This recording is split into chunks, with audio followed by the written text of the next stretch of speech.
Before knowing what is EPR, let me tell you the important notification by the Ministry of Environment, Forest and Climate Change.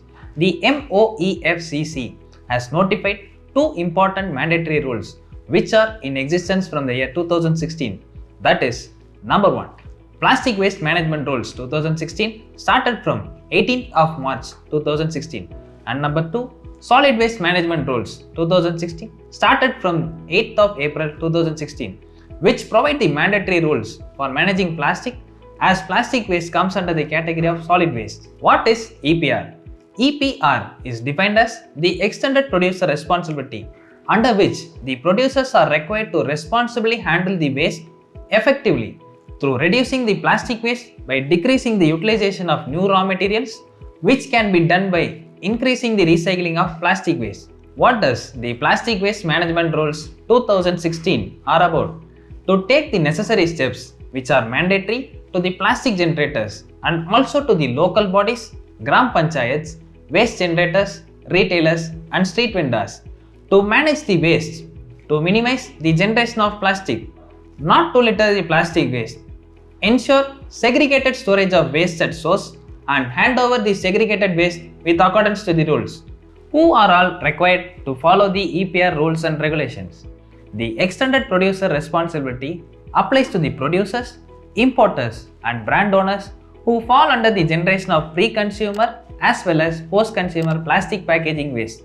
That includes number 1, plastic packing producers, number 2, importers of all plastic packaging and or the plastic packaging of products imported. Number 3, brand owners including online platforms, marketplaces and supermarkets, retail chains other than those which are micro and small enterprises as per the criteria of Ministry of MSME governed by Government of India. And number 4, the plastic waste processors. What does the EPR provide?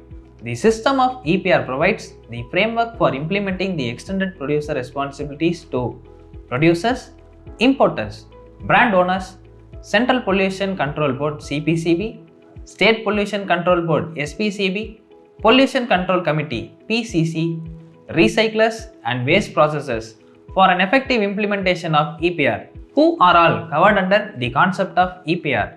4 plastic packaging categories are covered under the concept of EPR. Category 1, rigid plastic packaging. Category 2, flexible plastic packaging of single layer or multi-layer, that is more than one layer with different types of plastic. Plastic sheets or like and covers made of plastic sheets, carry bags, plastic sachets and pouches.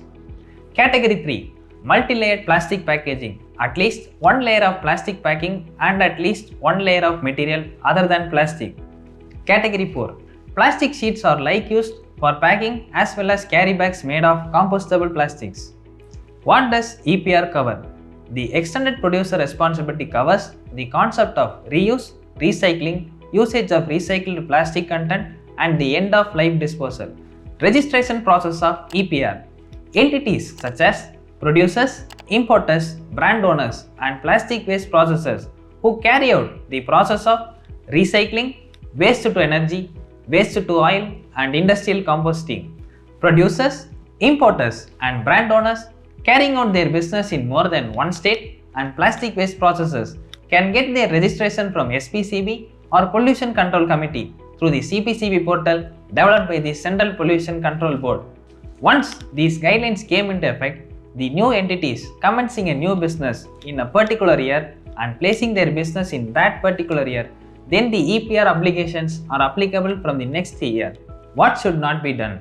The following entities should not do the following errors while registering in EPR.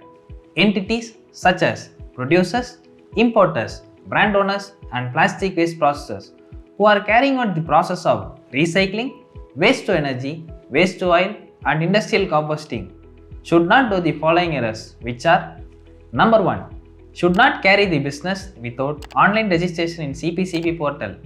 Number 2, should not deal with any dealer unregistered in CPCB portal. Number 3, any false information or misrepresentation of business details or any deviations or irregularities from the conditions specified at the time of registering their business in CPCB portal will lead to cancellation of license for a period of 1 year after giving an opportunity to be heard. No fresh registration can be made by the license revoked entity until the period of revocation. Number 4. For the entities falling under one or more subcategories mentioned above are required to do the following, which contains: Number 1. Register each subcategory individually. Number 2. Register the businesses having branch units in other states of a particular category separately. Number 3. One registration for one category in one state is needed for entities having multiple branches inside the state. All these conditions are to be satisfied by the entities as per the guidelines mentioned by the Central Pollution Control Board. Documents required for registering entities under EPR.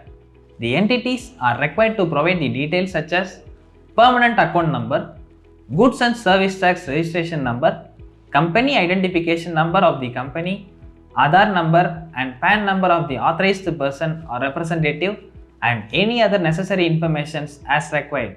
Important note to the entities: the details that you provide are to be true and fair. Any kind of deviation or misrepresentation will not be permitted by the CPCB.